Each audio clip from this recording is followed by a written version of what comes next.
The following is a Spirit Street production. Man, look, football is back. Big 12 is back. Today, we are counting down and giving you what our power rankings are going to be for the beginning of the season. Look, I get it. You're going to hate some of it. You're going to like some of it. You're going to love some of it. I understand all that. This is where it is now. It's going to move around from week to week. I'm excited. These are the power rankings for the Big 12 as we start the season. This is the Big 12 Insiders. Welcome to the Big 12 Insiders, your Big 12 sports show, presented by Synergy Financial Partners. Now let's go to booming North Texas, home of Studio 73. Here's your host, Brien Hanley.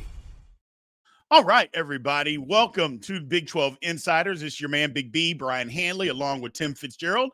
Fitz, how is it going today? I'm so fired up. What did I say? Tuesday? It needs to be Thursday. I need football. I need Big 12 football right now injected into my neck. Not my veins, just right into that artery. Just do it. I need some. I'm missing it. Yeah, man, I'm ready. I'm fired up. I feel like the whole nation is ready. For some reason, it just feels like, Fitz, that it took football a long time to get here this year. Usually there's that period, we get it, but it just seemed like this year it was longer than ever. I think because people are just fed up with all the expansion and the NIL and realignment. I think people are just fed up with those talking points, even though we heard some more of it with the Big 12. Lord have mercy. I'm not getting into it. You're not going to ruin my football, Fitz. Just not going to do it. They're not going to ruin my football. So UConn. Hey, I think part of it, not to be political, is the election. No matter what side you're on, who you want, can we get this off of our screens 24/7? It's just, we need football. We need something beyond importance, right? Yeah. I mean, this isn't that important. It's just something we love.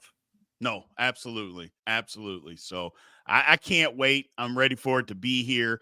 And let's get this thing going. So power rankings. That's what we're doing today, everybody.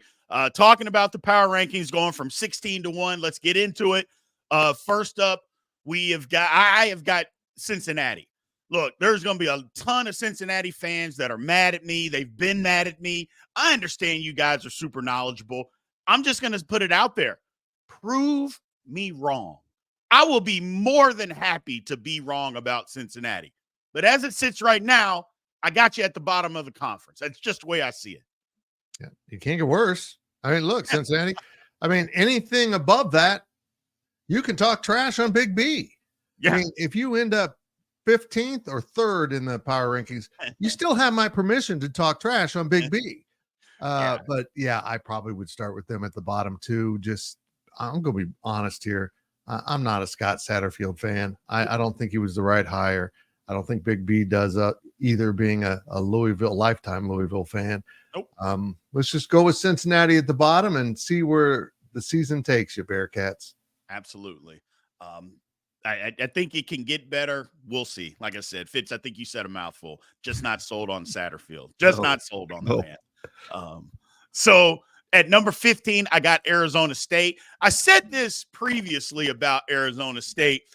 I think this is going to be a struggle this year, but I think next year Arizona State's going to start to feel some of the fruits of the labor that they have put in. I think it might be a struggle this year, but next year I think they'll be good. But I got them at 15, again, rolling into this week. We don't even have to say this season, Fitz. It's this week, because we know this list is going to change from week to week. It sure will. I'm with you. I'm kind of buying into the Arizona State. Something's brewing. But now they need to put it on the field. Right. Whether that's 6 wins or just a notable upset, you need to take that step. Sometimes if you're really downtrodden, a win. But for Arizona State coming into a new conference, knock some folks off. Do well in that challenging non-con schedule, because I'm afraid that's going to set them on a course of despair. That's not the right word, but they're not going to believe in themselves at the level you need to have faith in the Big 12 conference to survive. Right. Yeah. And again, I think that Arizona State is one of those schools, Fitz, that first of all, they have the back. If they can get, I should say they have the backing. They have the people to have the backing. They have the number of students, alumni, all of that to have the backing. Now you just got to give them something to back.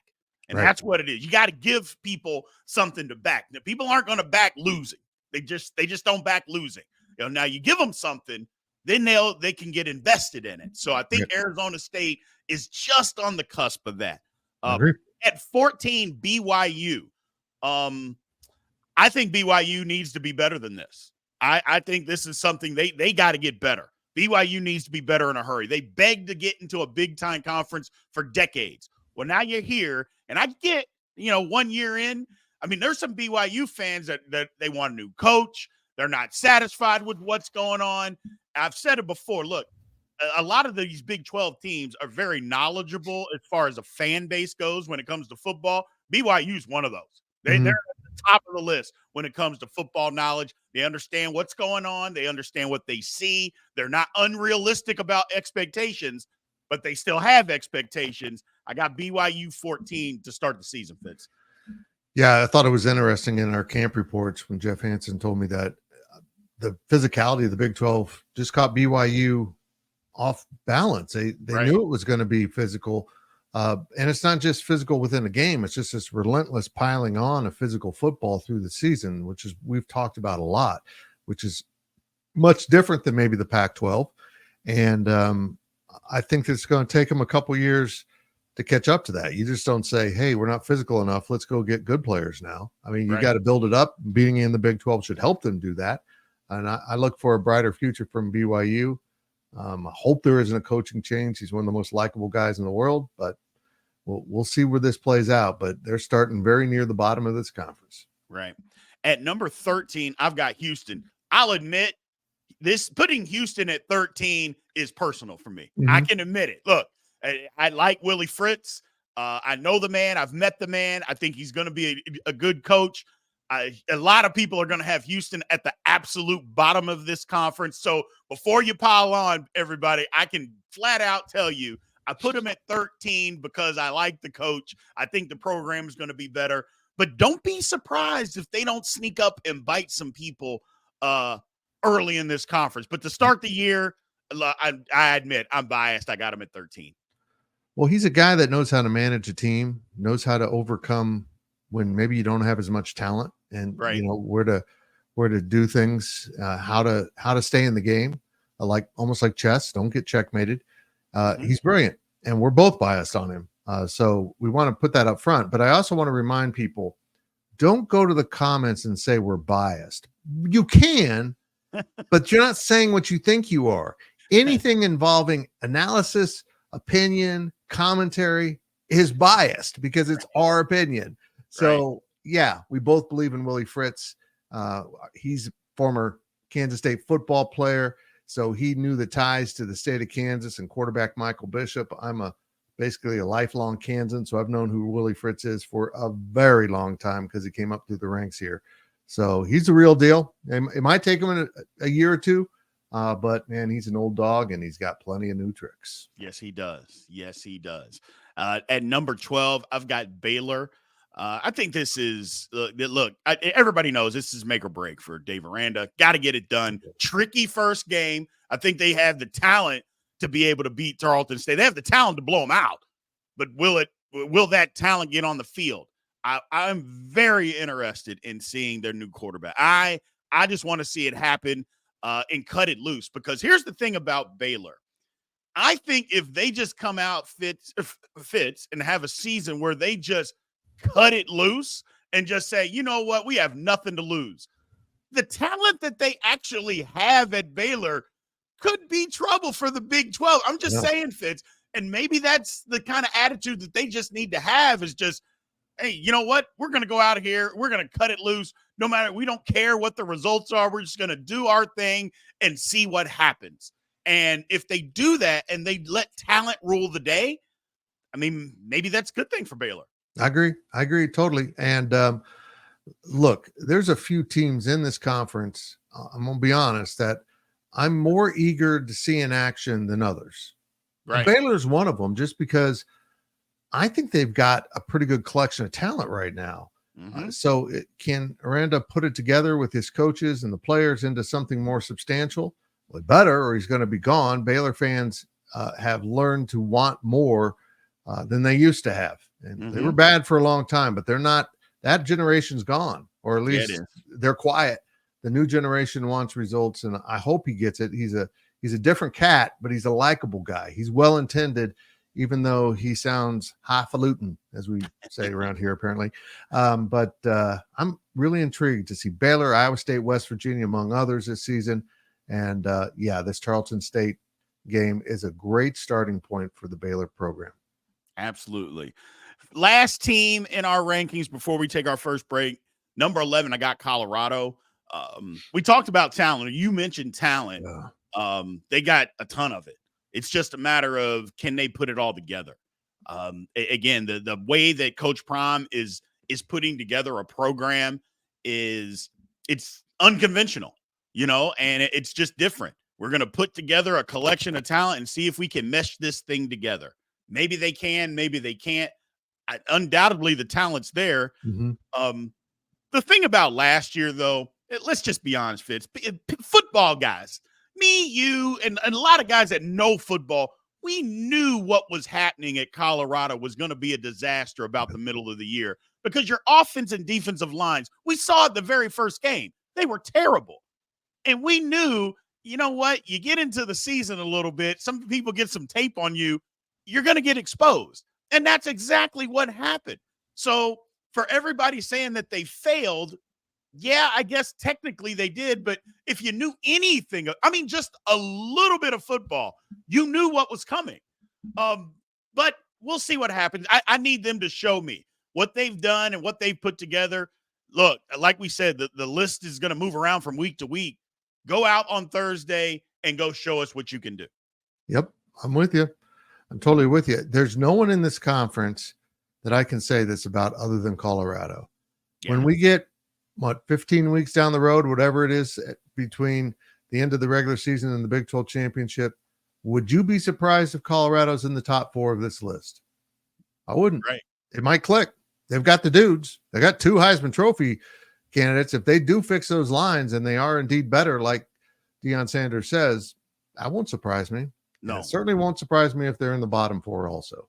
And not at all. There's no other team in this conference that volatile, and it's going to be entertaining. That's the thing about them. To me, look, they got all the skill positions in the world. It seems like they have some pretty decent coaching. Can the lines hold their weight? Yep.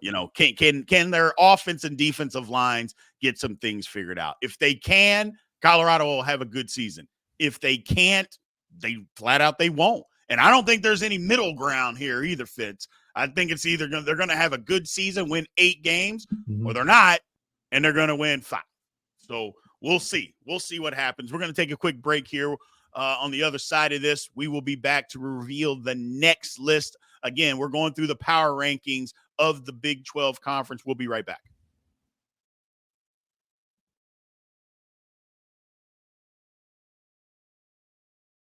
Welcome back to the show.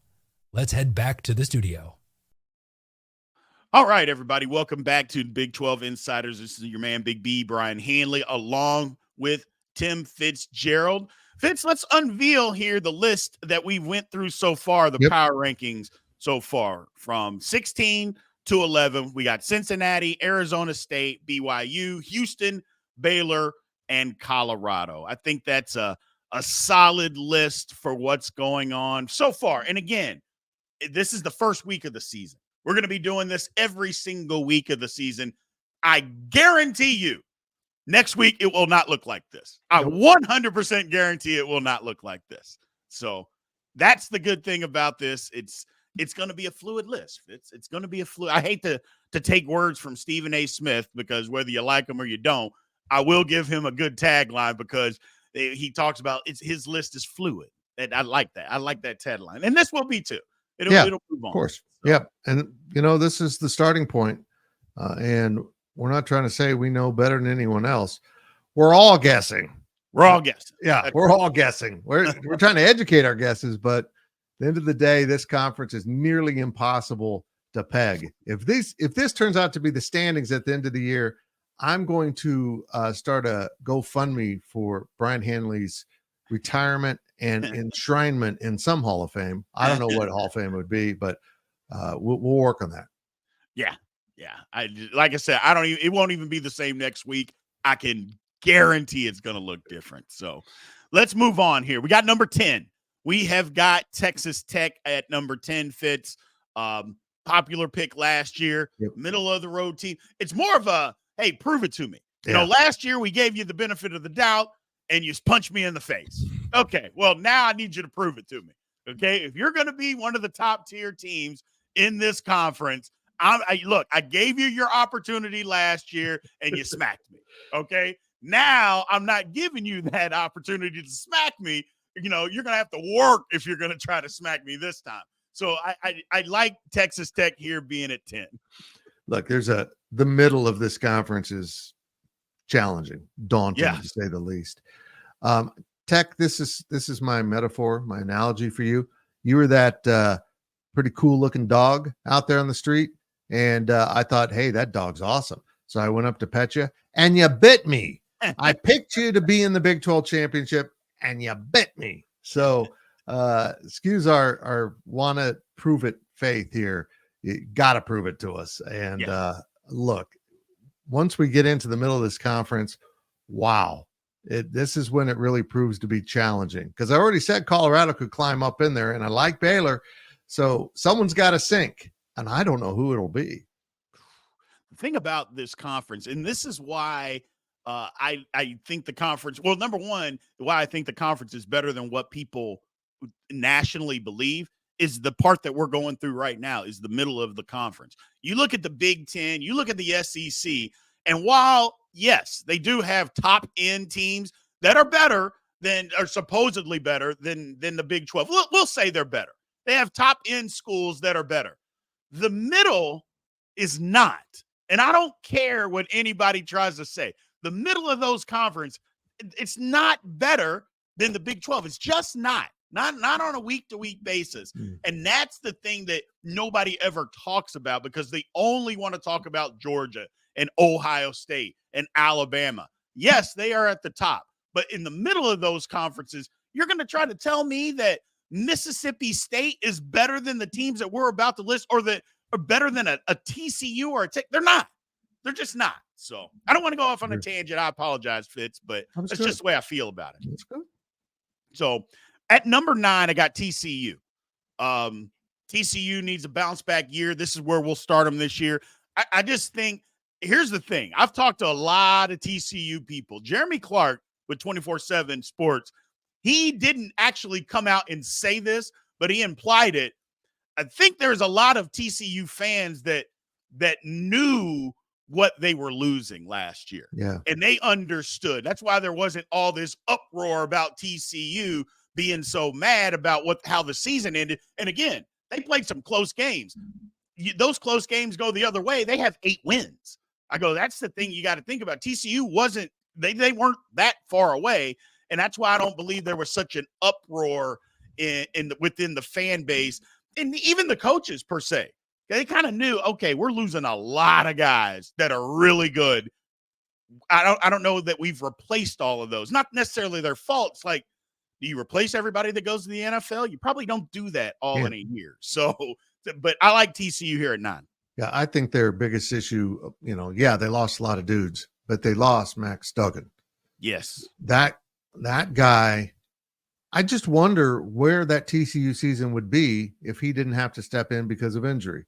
Right. What happens to him? Do they eventually go to him? Probably, but they do so with a loss or two. So it just changes everything. The dude was a warrior. He's a natural leader. They just fed off of his energy. He absolutely carried them at times in the Big 12 championship game. And it's hard to find. It's hard to find someone to step into those shoes, and they didn't. See if they do a better job this year. Absolutely. So at number 8, I got UCF. UCF fans are going to come for me. They get mad anytime. If I don't have UCF in the top 2 or 3, UCF fans are mad. Well, I'm sorry, you're not going to be in the power rankings top 2 or 3. You're going to be at 8. You're having a big opportunity to move up. Again, I like UCF. I like what they're doing, but it's the middle of the conference, and it's okay to start here. Sometimes it's okay. You don't have to be the top tier team every single week. And again, UCF's got some proving to do. Last year, let's just be honest. What we saw out of them last year wasn't great football. Especially during the middle of the season, it just wasn't great football. Have they change or fix those problems? Let's see it on the field first. We see it on the field, then things will be better. But I suspect UCF will be a better football team this year. Biggest game of the year for them, and we've talked about it a couple of times. Them play against Florida. UCF's just better than Florida. I'll say that right now. They're a better football team, better coached. I suspect they go win that game, even though the nation won't. I think UCF will win, but I got them at 8, Fitz. And last Saturday kind of changes the viewpoint, I think, of some people, that if UCF does go to Florida and win, the Knights are probably the best team in Florida this year, at least at an early point of the season. Right. Because Florida State's already got the L to a team it should have hammered.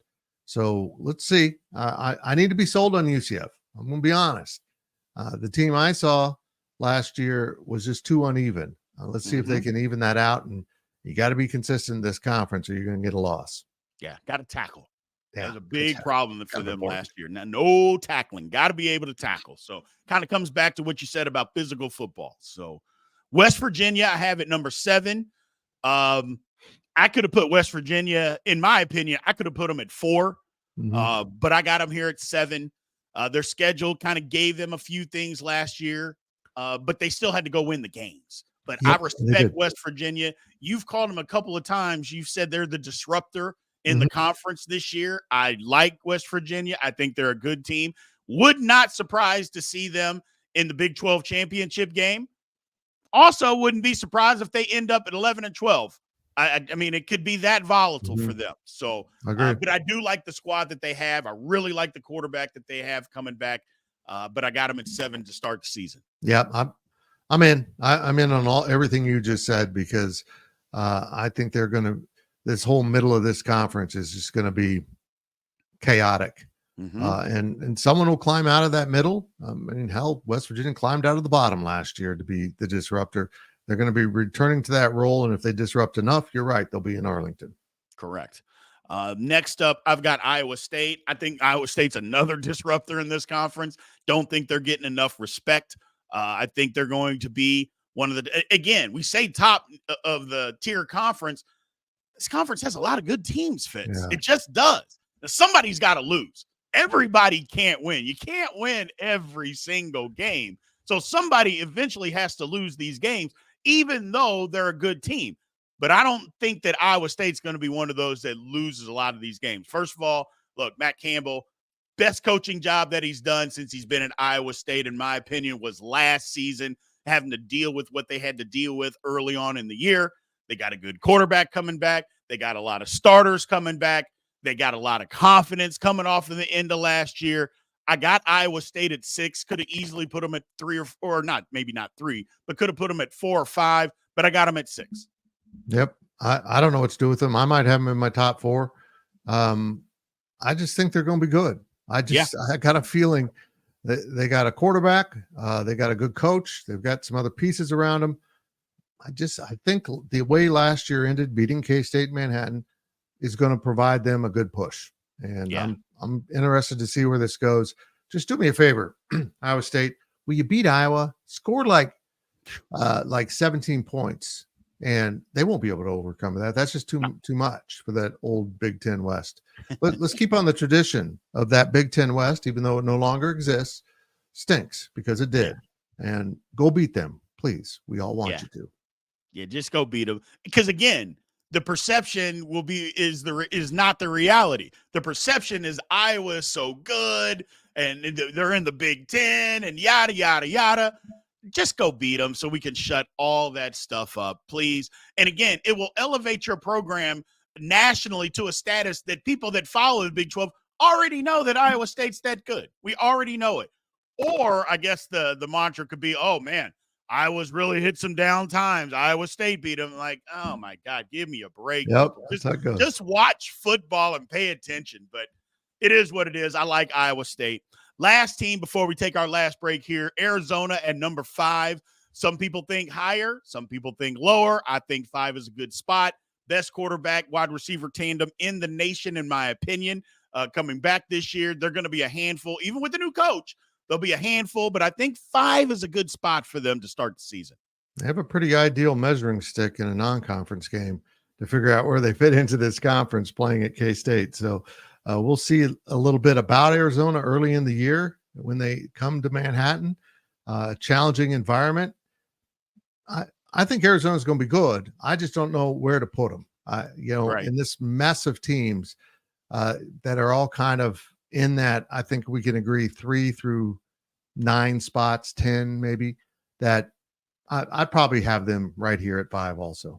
Yeah, but that whole 3 through, like you said, 3 through 10 is just a mess. Maybe even 11, it'll just be a mess. I'll be interested to see Arizona again, what they look like versus last season. I want to see it, but I want to see it in the Big 12 conference. I want to see how they handle some of this physicality that's going on that maybe they didn't have to always deal with the Pac-12. But I like Arizona as a football team. So we'll be right back. We're going to take our last break.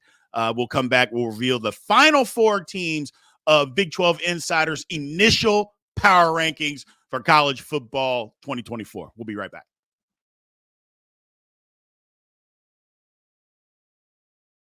Welcome back to the show. Let's head back to the studio. All right, everybody. Welcome back to Big 12 Insiders. Again, this is your man, Big B, Brien Hanley, along with Tim Fitzgerald. So, Fitz, we're going to reveal what we currently are up to. So, in the power rankings from 16 to 5, again, let's just a quick recap. Cincinnati, Arizona State, BYU at 14, Houston, Baylor, Colorado. Then we had Tech, TCU, UCF, West Virginia, Iowa State at 6, Arizona at 5. I think those are solid power rankings. Again, this thing is going to change next week. Not 2 weeks, not 3 weeks. It will be different next week based on the way that these teams, come out and play this weekend. So, which we can't wait. Football is back. So, let's get on with it. So, final 4 rankings here. Number 4, Kansas. I just think Kansas is going to have a good team, good coach, a lot of players coming back, one of the more dynamic quarterbacks in the country. Got to keep them healthy. So many Kansas fans keep getting mad at people like me, you, and people across the country because they question if Jalen Daniels can stay healthy. Well, I mean, something that's happened the last 2 seasons, shouldn't you question that? Well, sure you should. Yeah. If he's healthy, Kansas is one of the top 2 or 3 teams in this conference.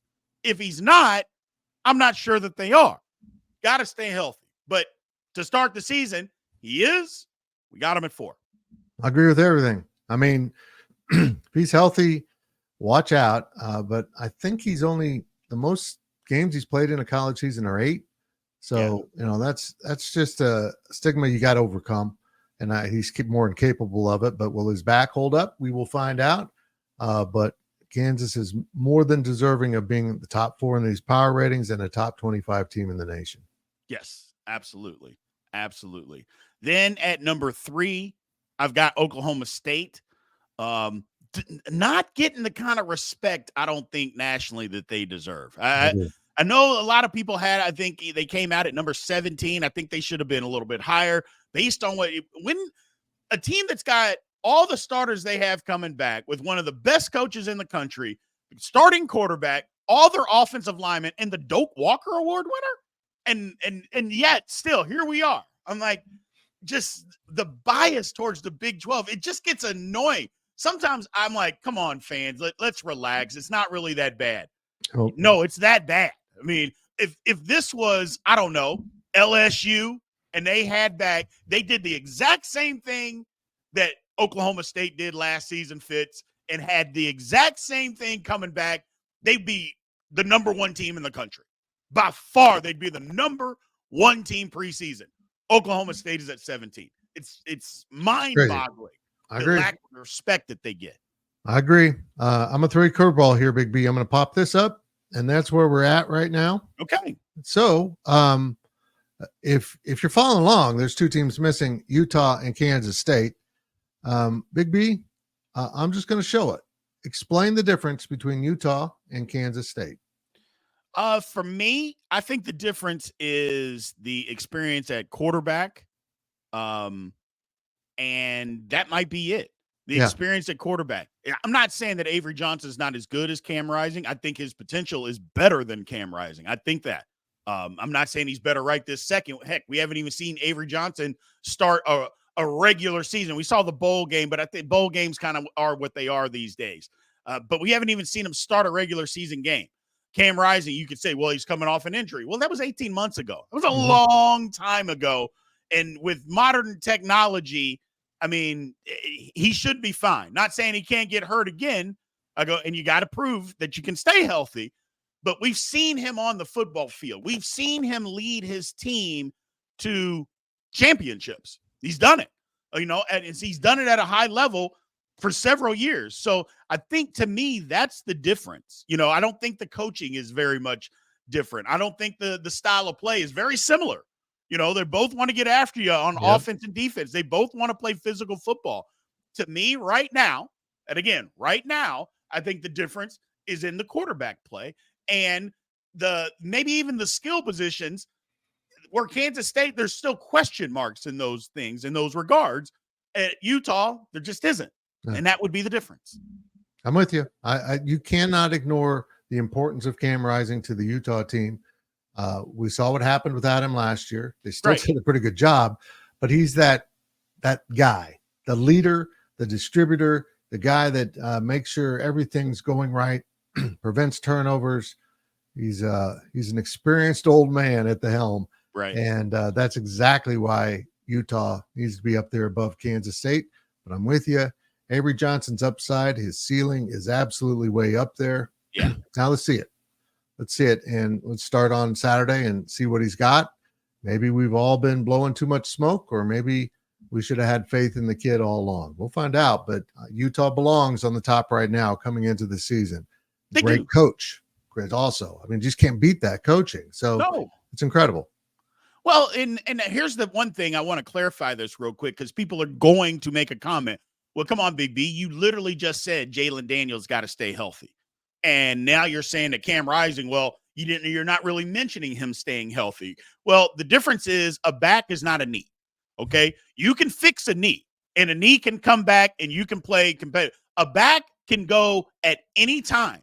Okay. I'm not saying you can't blow out a knee. I go, come on, people, let's just be realistic. Backs, if your back goes out, you're not coming back. We've seen it.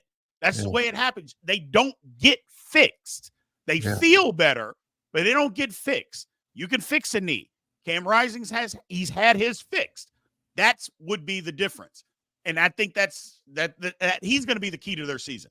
He just is. Yep. And you could say that about any quarterback on any team in this conference, that the quarterback is going to be the key to the season. Okay, fine. Well, his talent level and the talent level of their football team is way up there. And we saw when he wasn't there last year what they looked like. It didn't look the same. I mean, it flat out did not look the same. With him back, I think they're going to look a lot more like they did the previous seasons than what they did last season, Fitz. Yeah, quarterbacks getting injured are part of the game, but I can tell you this right now. Utah, Kansas State, Kansas, Iowa State, West Virginia, UCF. I feel like I missed someone. They lose their quarterback. Colorado. You lose your quarterback. You got some issues. Some other schools are maybe less quarterback reliant, or they've got a young guy like at Oklahoma State they really love. So I'll hold out judgment on that. But the quarterbacks staying healthy is so often a key. UCF lost theirs last year, and we saw how they derailed as an entire team, not just offensively. So it can be debilitating, and how you overcome that says a lot about your program. And Utah did a pretty good job overcoming that last year, despite that record. That was yeoman's effort. But I think Cam Rising stays healthy. I think they do, what they need to do to protect him. He's not a guy that typically puts himself in peril a lot. He's pretty cautious out there to a degree. In the Big 12, you kind of need to open it up once in a while, but we'll find out. Utah belongs at the top, and that doesn't mean they're kings. They got to earn the crown through the season. Absolutely. So this was the Big 12 rankings, the power rankings that we did to start the season. Cannot wait. Can't stress it enough, Fitz, how much I can't wait for college football to start. There we go, right there. I won't go down the list. You guys can see it again for yourselves.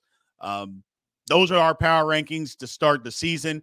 Like I mentioned before, I can almost guarantee it's not going to look this way next week, but we're going to do it every week, people. We're going to give these rankings to you every week. As always, we appreciate you guys being in here. Thank you guys. Remember to continue to like, follow, subscribe, and leave those comments. We appreciate you. We will be back soon. Again, this is the Big 12 Insiders. This has been a GoPowercat.com and Spirit Street production. Please support this show by subscribing to this YouTube channel or follow us on your favorite podcast platform.